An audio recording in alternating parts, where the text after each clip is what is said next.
Hi friends, मैं हूं पंकज राय और आप देख रहे हैं दिव्य विज्ञान चैनल। आज की वीडियो का विषय है मुहावरे और लोकोक्तियां।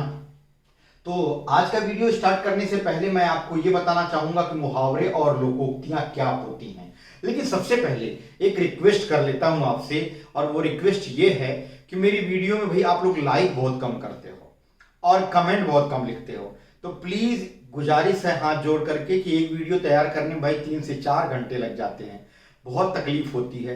और दूसरी चीज, हमारे पास अभी तक मैं कोई इंटरैक्टिव बोर्ड या टच स्क्रीन वाला बोर्ड नहीं ले पाया हूं। मेरे पास बड़ा सिंपल सा बोर्ड है और सीधी सी बात है कि अगर पैसे होते तो मैं भी खरीद लेता। और उसके लिए आप लोग ज्यादा से ज्यादा अगर वीडियो को देखेंगे तो ही ज्यादा से ज्यादा एडवर्टाइजमेंट आएगा और मुझे उसका कुछ बेनिफिट मिल पाएगा। तो ये रत्ती रत्ती इकट्ठा करके एक बोर्ड ले पाऊंगा अच्छा सा। आप लोगों से गुजारिश है कि मैं जो मेहनत कर रहा हूं वो आपके लिए कर रहा हूं।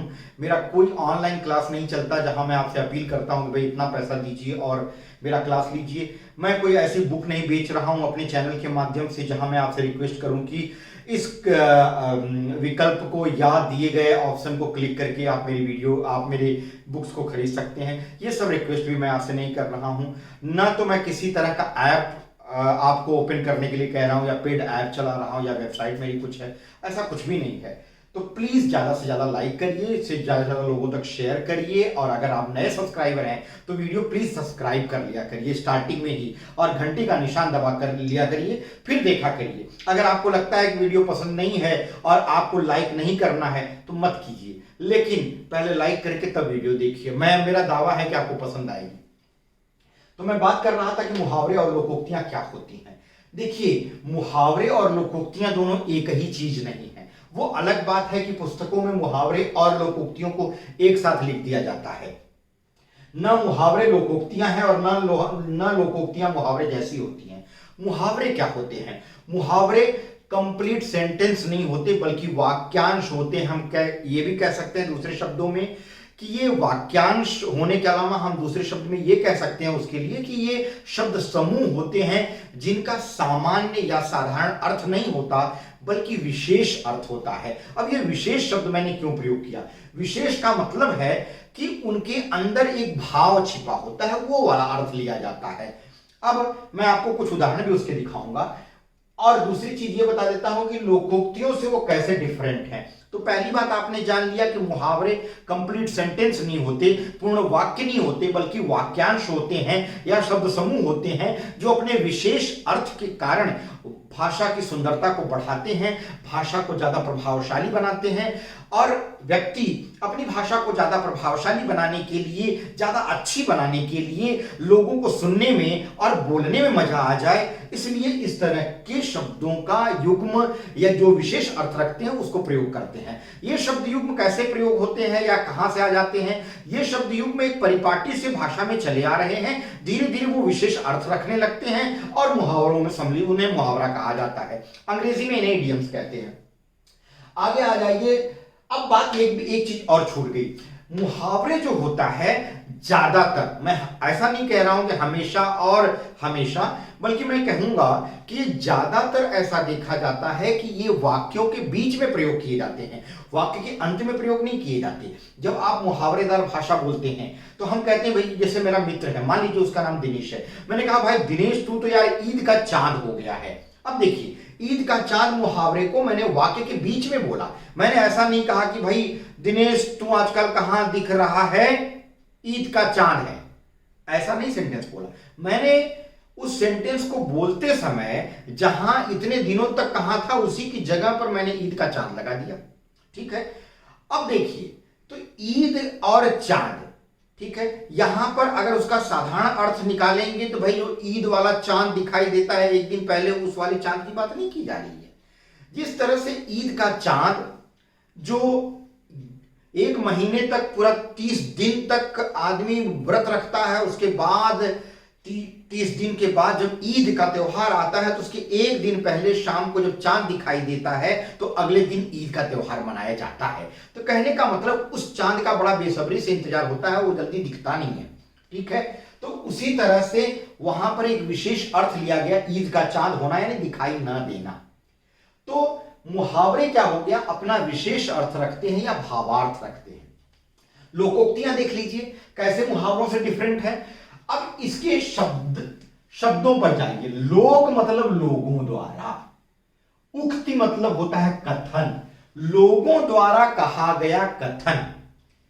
अब ऐसा कथन जो परिपाटी से, सदियों से, या हम कह सकते हैं कई वर्षों से, पीढ़ी दर पीढ़ी, ठीक है, एक अपनी बात को ज्यादा प्रभावकारी बनाने के लिए और कम संक्षिप्त में कहने के लिए या भावपूर्ण बनाने के लिए कुछ कहावतें लोग अपने प्रचलन में ला देते हैं। ये कहावतें भाषा का इतना अटूट हिस्सा बन जाती हैं, अंग बन जाती हैं कि भाषा को प्रभावशाली करने लगती हैं अपने विशेष अर्थ के कारण। तो ऐसी कहावतों को ही लोकोक्तियां कहते हैं, अंग्रेजी में इन्हें प्रोवर्ब्स कहा जाता है। अब आगे देखते हैं, कांटे से कांटा निकालना। दूसरी चीज, एक बात और खास देखेंगे आप, ये जो मुहावरे होते हैं, ठीक है, इनमें अगर आप लास्ट में देखेंगे तो ना प्रत्यय ज्यादातर दिखाई देता है। मैं ज्यादातर की बात किया हूं, मैं हमेशा की बात नहीं कहा हूं। इसको ट्रिक मत बना लीजिएगा कि हर एक मुहावरा वो है जिसके लास्ट में ना आए।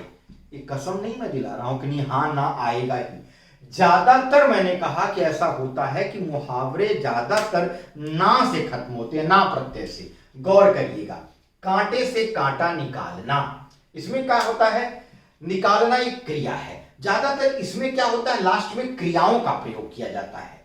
किसमें, मुहावरों में। कांटे से कांटा निकालना। अब अगर गौर करिए, इसका हम शाब्दिक अर्थ लेंगे तो एक कांटा लिया और उससे दूसरा कांटा निकाल दिया, अर्थ तो यही हो गया। लेकिन यहां शाब्दिक अर्थ नहीं लिया जा रहा है, बल्कि इसमें छिपा हुआ एक विशेष अर्थ या भावार्थ लिया जा रहा है। वह क्या हो गया, शत्रु का नाश शत्रु से करना। यहां कांटा जो है वो शत्रु का प्रतीक है। समझ में आई बात, शत्रु का नाश शत्रु से कराना। दूसरा, अब ये देखिए, मैं आपके लिए कुछ मुहावरे लेकर के आया हूं। मुहावरे के सीरीज में चालू करूंगा, कंटिन्यू नहीं दूंगा क्योंकि आप बोर हो जाते हैं। तो आज पहला सेट मैं आपको प्रस्तुत करूंगा। कान छिदाए 100 गुड़ खाए। अब गौर करिए, कान छिदाए 100 गुड़ खाए। अब यहां पर सामान्य अर्थ निकालेंगे तो इसका मतलब तो हो गया भाई कान को छेद करा देना और उसके बाद 100 गुड़ खा जाना। ये बात नहीं है। विशेष अर्थ क्या है, कान छिदाने में जिस तरह से कष्ट होता है, वहां उस कष्ट को लिया गया है कि जो दुख उठाता है वही क्या करता है, गुड़ खाए से मतलब क्या है, वही अंत में सुख प्राप्त करता है। जो व्यक्ति जिंदगी में किसी लक्ष्य को प्राप्त करने के लिए पहले कष्ट उठाता है, वो बाद में गुड़ खाता है। कहने का मतलब है आनंद उठाता है या उसका सुख प्राप्त करता है। ठीक है, आगे देख लीजिए, किताब का कीड़ा। अब यहां पर जो मैंने ये 21 मुहावरे और लोकोक्तियां लिखा है, ये मिक्स करके लिखा है। इसमें कुछ लोकोक्तियां भी हैं और मुहावरे भी हैं। अब इनका विशेष अर्थ जो है मैं करा देता हूं, और ये सारे चुनिंदा मैं लेकर के आया हूं, इसलिए मैं आपसे रिक्वेस्ट कर रहा हूं कि इसको छोड़ करके मत भागिएगा। आप टैली कर लीजिएगा दूसरे चैनल पर भी कि ये जो मैं लाया हूं इसमें हो सकता है 2-4-6 दूसरों से टैली कर जाएं, सामान्य आपको नजर आए, लेकिन इसके बाद इसमें भी बहुत सारे ऐसे होंगे जो आपको लगेगा बड़े यूनिक हैं, कभी आपने सुना नहीं है। इसलिए लास्ट तक बने रहिए। और इसके बाद दूसरी सीरीज आएगी, वो दावे के साथ कहता हूं कि उसमें बिल्कुल 101% सारे एकदम बिल्कुल नए मुहावरे, नई लोकोक्तियां होंगी जो आपने कभी सुना नहीं होगा। किताब का कीड़ा सामान्य, अधिकतर आपने सुना है। अधिक पढ़ने वाला, लेकिन देखिए, कान छिदाए 100 गुड़ खाइए आपने कम सुना होगा। कांटे से कांटा निकालना शायद आपने सुना हो। तो किताब का कीड़ा, तो हम कहते हैं कि भाई रोहन तो किताब का कीड़ा है, मुहावरा है। किताब का कीड़ा यानी अधिक पढ़ने वाला। ख्याली घोड़े दौड़ाना। ख्याली घोड़े दौड़ाना भाई हम कहते हैं कि भाई रमेश तो करता धरता कुछ नहीं है, खाली ख्याली घोड़े दौड़ाते रहता है। इसका मतलब क्या है, कोरी कल्पना करते रहना, करना धरना कुछ नहीं, खाली लंबी लंबी सोचते रहना। आगे पांचवा, कोयला होए न उजला 100 मन साबुन धोए।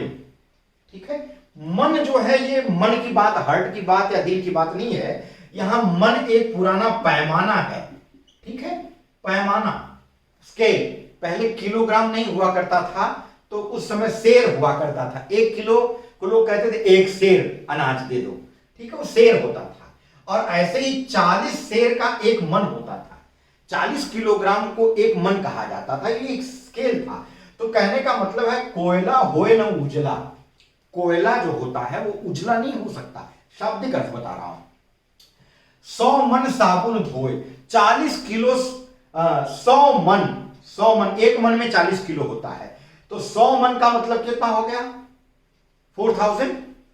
कितना हो गया भाई, देख लीजिए, 100 मन। अब यहां 40 से मल्टीप्लाई कर दीजिए, ठीक है।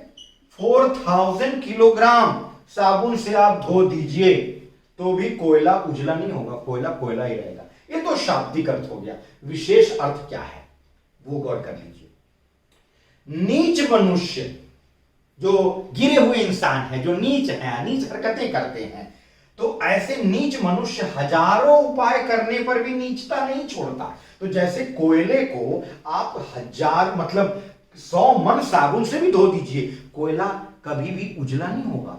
उसी तरह से जो नीच यानी दुष्ट व्यक्ति है, वो कितनी भी उपाय कर लीजिए, वो अपनी नीचता नहीं छोड़ते। ठीक है, तो आप कह सकते हैं। अब ये देखिए, ये एक लोकोक्ति है, ये मुहावरा नहीं है। ठीक है, लोगों द्वारा कही गई एक उक्ति है, क्योंकि ये अपना अपने आप में एक संपूर्ण अर्थ रखती है। ठीक है, ये कंप्लीशन है। कोयला होए न उजला, 100 मन साबुन धोए, ये अपने आप में एक संपूर्ण अर्थ रख रही है। ठीक है, ये मुहावरे की तरह से संक्षिप्त शब्दांश या वाक्यांश नजर नहीं आ रही है, बल्कि अपने आप में एक अर्थ रखने वाला एक, हम कह सकते हैं, उक्ति नजर आ रही है। यह लोकोक्ति है, लोगों द्वारा कही गई उक्तियां हैं जो प्रयोग में काफी आती हैं, प्रचलन में आते आते भाषा में एक सौंदर्य लाने लगती हैं, अपने विशेष अर्थ के कारण प्रयोग होने लगती हैं। तो कोयला होए न उजला, 100 मन साबुन धोए, अगर इसी को वाक्य प्रयोग करना पड़े तो हम कैसे कहेंगे?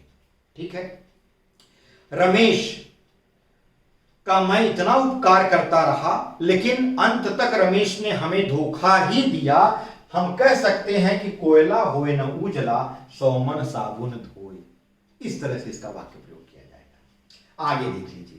तो लोकोक्तियों का प्रयोग सेंटेंस लिखने पर उसका भाव लिख करके वाक्य कंप्लीट करने के बाद में उसको लिखा जाता है। ठीक है, ज्यादातर मेरा एक शब्द है, हमेशा नहीं। गुड़ खाए गुलगुलों से परहेज, आपने इसका प्रयोग बहुत देखा होगा। गुड़ खाए गुलगुलों से परहेज, मतलब व्यक्ति गुड़ खा रहा है और गुड़ से बना हुआ जो गुलगुला है उससे परहेज कर रहा है। यानी वृथा का आडंबर रचना, वृथा मतलब बेकार का, आडंबर मतलब दिखावा करना। ठीक है, आदमी गुड़ खाता हो और गुड़ से बनी हुई चीजों को ना खाता हो तो ये कह सकते हैं कि दिखावा है।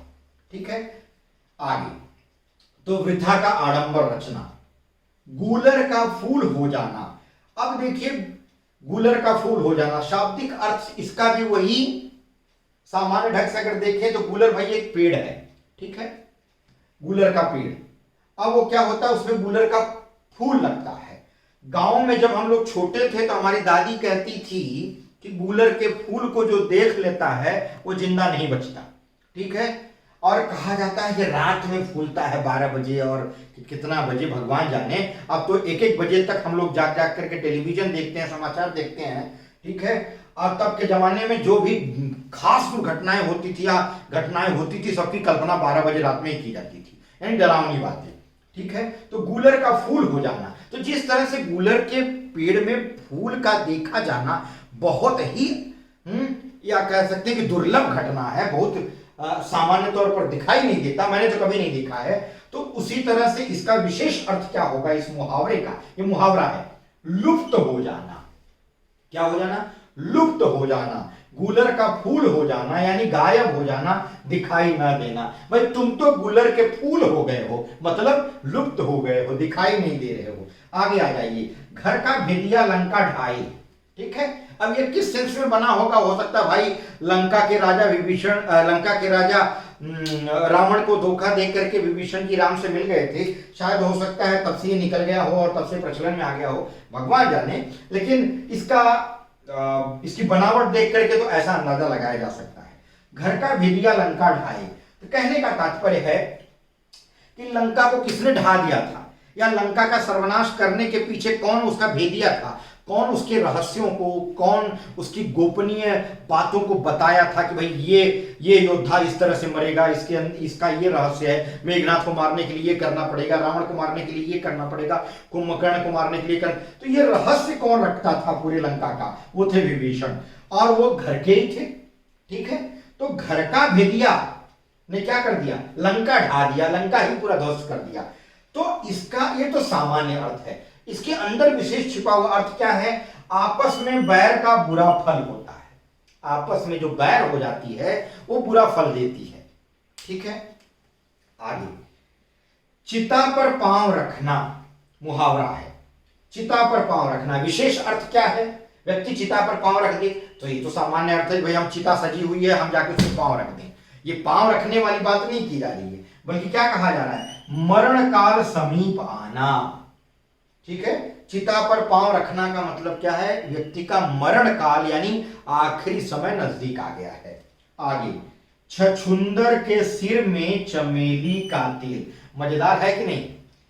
छछुंदर के सिर में, छछुंदर एक जानवर होता है।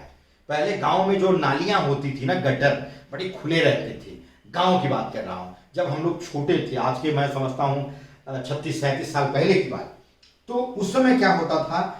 छछुंदर छोटे छोटे छोटे जीव होते थे, चूहों के जैसे, वो निकल के इधर उधर दौड़ते रहते थे।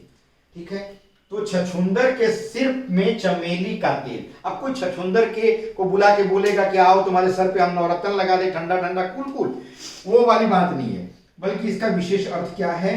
अयोग्य व्यक्ति को उत्तम पदार्थ मिलना।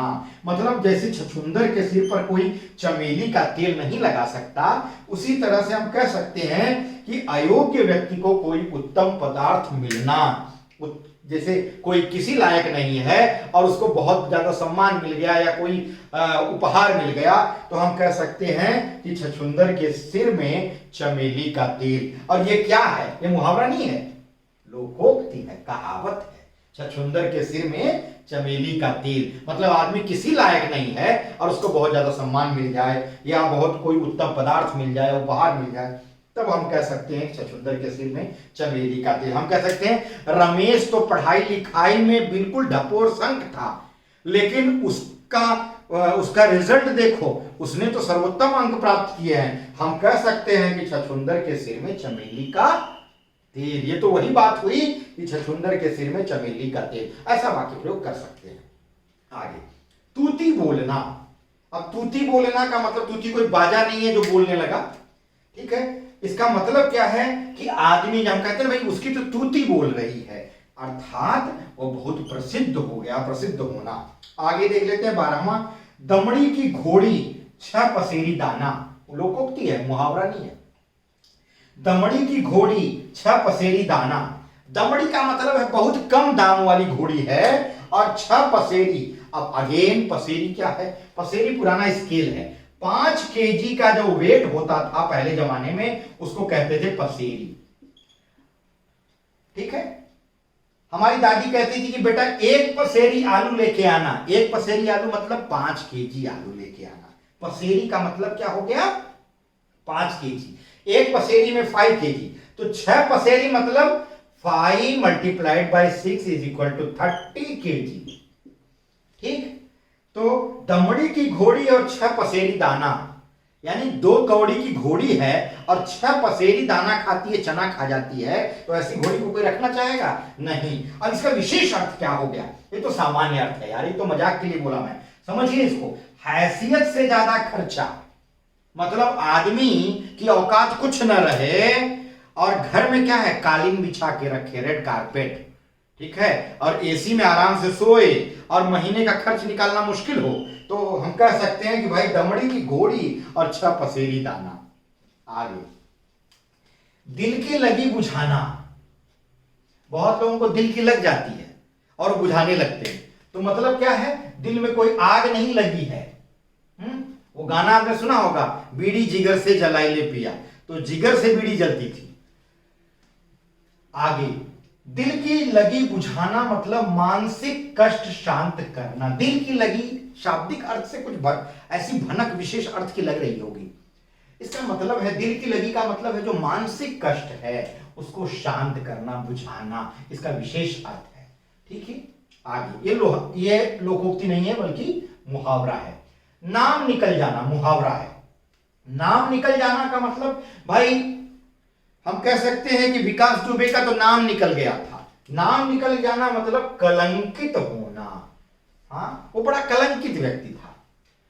अब विकास दुबे मतलब वो कानपुर वाला जिसने 8 पुलिस वालों को मार दिया, उसकी बात कर रहा हूं। आगे देखिए, नुक्ताचीनी करना, ये भी क्या है, मुहावरा नहीं, लोकोक्ति नहीं है, मुहावरा है। देख रहे हैं, करना, जाना, करना। ठीक है, दिल की लगी बुझाना। नुक्ताचीनी करना यानी ऐब ढूंढना, किसी के अंदर कमी ढूंढना, नुक्ताचीनी करना कहलाता है। पत्थर की छाती करना, छाती मतलब सीना, पत्थर का कर लेना, और शाब्दिक अर्थ है। इसका मतलब क्या है, वीर बनना। ठीक है, रमेश के पिताजी बचपन में ही गुजर गए थे, लेकिन उस बच्चे ने अपने घर का खर्च चलाने के लिए पत्थर की छाती कर लिया, मतलब वीर बना, अपने को बहादुर बनाया। परछाई से भागना, ठीक है, मुहावरा है। देख रहे हैं, भागना क्रिया के लास्ट में ना आया। परछाई से भागना, अति घृणा करना, मतलब कि कोई इंसान से हम घृणा कर रहे हैं, हम कह सकते हैं भाई रमेश ने जब से हमको धोखा दिया तब से हम उसके परछाई से भी भागते हैं। मतलब क्या कि उसकी शैडो भी देखे तो हम उससे भाग गए। उससे तो नफरत है, उसकी परछाई से भी नफरत, मतलब हद से ज्यादा घृणा। ठीक है, जलसी एकदम टॉप फॉर्म में चल रही है। अति घृणा करना। आगे, पराई आग में कूदना।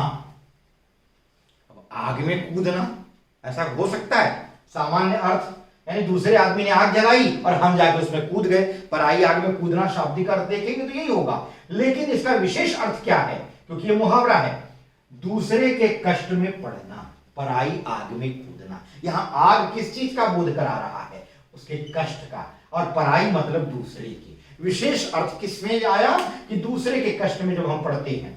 ठीक है, अब एक वाक्य प्रयोग कर देते हैं।